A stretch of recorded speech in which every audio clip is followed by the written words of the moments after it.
Ողջույն Հայեր ջան, այսօր ես կփորձեմ պատմել հին Արատտա հնագույն պետության մասին, ավելի ճիշտ կառավարման համակարգի մասին, պետական կառավարման համակարգի մասին, եւ այդ համակարգը հենց վկայում է աշխարհաժողովի, իմ գաղափարի հայ աշխարհաժողովի մասին, եւ կցանկանայի դրանից զատ ասել, բաժանորդագրվեք իմ YouTube-յան ալիքին, բարի դիտում ձեզ։ Արատտան եղել է աստվածապետական, կրոնապետական կամ թեոկրատական կարգերով երկիր։ Դա պետական կառավարման այն ձևն է, որում եւ աշխարհիկ, եւ հոգեվոր իշխանությունները գտնվում են հոգեվոր դասի ձեռքում, որն էլ Աստծո անունից կառավարում էր երկիրը։ Արատտայի արքան միաժամանակ նաեւ երկրի գերագույն քուրմն էր։ Արատտայում քրմապետ արքայի կից գործում էր երկրի բարձրագույն խորհրդակցական մարմինը, ավագանների ժողովը, որի հետ խորհրդակցելով քրմապետը արքան որոշում էր առավել կարևոր պետական հարցերը, պատերազմ հայտարարել, հաշտություն կնքել եւ այլն։ Ավագների ժողովի Հայաստանում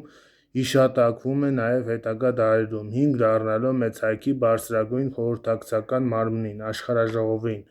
Արատտայում հիշատակվում է երկրի գլխավոր տնտեսական պաշտոնյան, որը կոչվում էր կառավարիչ, կարելի է համեմատել հետագա մեծ հայքի Ազրապետի եւ այսօրվա վարչապետի պաշտոնների հետ։ Հիշատակվում են նաեւ տնտեսական ոլորտի պաշտոնյաների, հարկահանների, վերակացուների եւ այլն։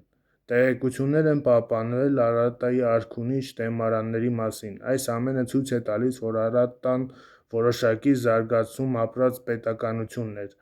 Արատտացիները հացահատիկ եւ այլ երկրագործական ապրանքներ են ներմուծել եւ փոխարենը արտահանել մետաղներ ու թանկարժեք քարեր՝ ոսկի, արծաթ, բրոնզ, կապար, լաջվարդ, սարդոն։ Կարևոր է նաեւ, որ Արատտայում գործ է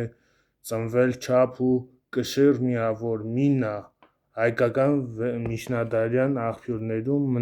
մնաս,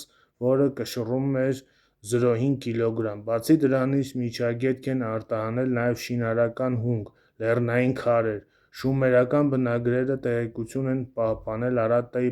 բանակի եւ պարսպապատ մայրաքաղաքի մասին։ Արատտայի մասին կարևորագույն տեղեկություններից մեկը երկրում սեփական գրի գործունեության փաստն է, ինչը ապացուցվում է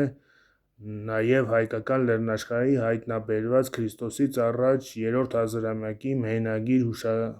հուշարձանագրերում, որոնք դեռեւս վերծանված չեն։